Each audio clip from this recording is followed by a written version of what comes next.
మా latest videos కోసం మా ఈ తెలుగు న్యూస్ ఛానల్ సబ్స్క్రైబ్ చేసి గంట సింబల్ యాక్టివేట్ చేసుకోండి.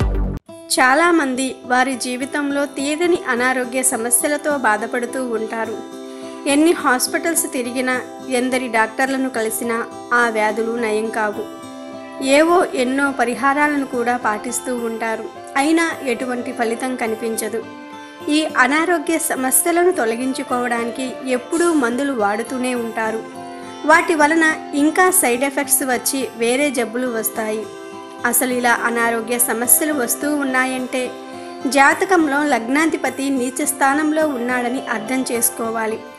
లేదంటే లగ్నాధిపతి శత్రుగ్రహాలతో కలిసి ఉండవచ్చు, లేదా శత్రుగ్రహాల దృష్టి ఉండటం వలన ఈ అనారోగ్య సమస్యలు ఏర్పడతాయి. ఇలా జాతకంలో కొన్ని దోషాలు ఉండటం వలన ఈ అనారోగ్య సమస్యలు ఎన్ని మందులు వాడినా తగ్గవు. జీవితకాలం అనారోగ్య సమస్యలు ఉన్నాయంటే జాతకంలో ఏదో దోషం ఉంటుంది. అందుకే అనారోగ్య సమస్యలు వస్తూ ఉంటాయి. దానికి సంబంధించిన పరిహారాలను కూడా పాటిస్తే అనారోగ్య సమస్య దూరమైపోతుంది.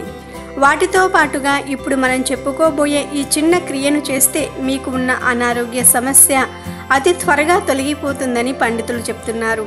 మరి ఆ పరిహారం ఏమిటో తెలుసుకుందాం. ఏదైనా ఆదివారం రోజు లేదా మంచి తిథి కలిసి వచ్చిన ఆదివారం నాడు ఉదయాన్నే బ్రహ్మ ముహూర్తంలో నిద్రలేవండి. ఆ తరువాత 5 గంటల లోపుగా చక్కగా స్నానం చేసి పూజ గదిని శుభ్రం చేసుకొని ఒక అల్లం ముక్కను తీసుకొని పూజా గదిలో పీట వేసుకొని ఉత్తర ముఖంగా కూర్చోండి. ఇప్పుడు ఒక నలుపు రంగు వస్త్రాన్ని తీసుకొని దానిలో అల్లాన్ని 7 ముక్కలుగా కోసి ఆ ముక్కలను వస్త్రంలో వేయండి. అలాగే దాని మీద కొంచెం పసుపు కుంకుమలను చల్లండి.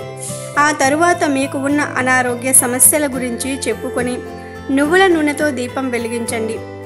ఈ దీపం వత్తు అల్లం వైపు ఉండే విధంగా పెట్టండి.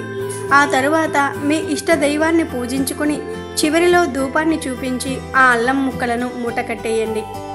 ఇప్పుడు ఆ మూటను ఎవరైతే అనారోగ్య సమస్యలతో బాధపడుతున్నారో వారి ఎడమకాలి చిటికెన వేలికి కట్టుకోండి. ఇలా కట్టి ఒక 3 గంటలు అలాగే కాలికి ఉంచేయండి. ఈ 3 గంటలు పూర్తయిపోయిన తర్వాత ఆ మూటను తీసి 4 రోడ్లు కూడలి ఉన్న వద్ద మీ అనారోగ్య సమస్యలు తొలగిపోవాలని సంకల్పం చేసుకుని పడేయండి. ఇలా చేయటం వలన ఎటువంటి అనారోగ్య సమస్య అయినా పోతుంది. కానీ ఈ పరిష్కారాన్ని ఎంతో భక్తి శ్రద్ధలతో చేస్తేనే ఫలితం అనేది కనిపిస్తుంది. కనుక మీరు కూడా ఆదివారం నాడు ఈ చిన్న పరిష్కారాన్ని చేసి అనారోగ్య సమస్యలను తొలగించుకొని సంతోషంగా జీవించండి. వీడియో నచ్చితే లైక్ చేయండి, షేర్ చేయండి, బట్ సబ్స్క్రైబ్ చేసుకోవడం మర్చిపోవద్దు.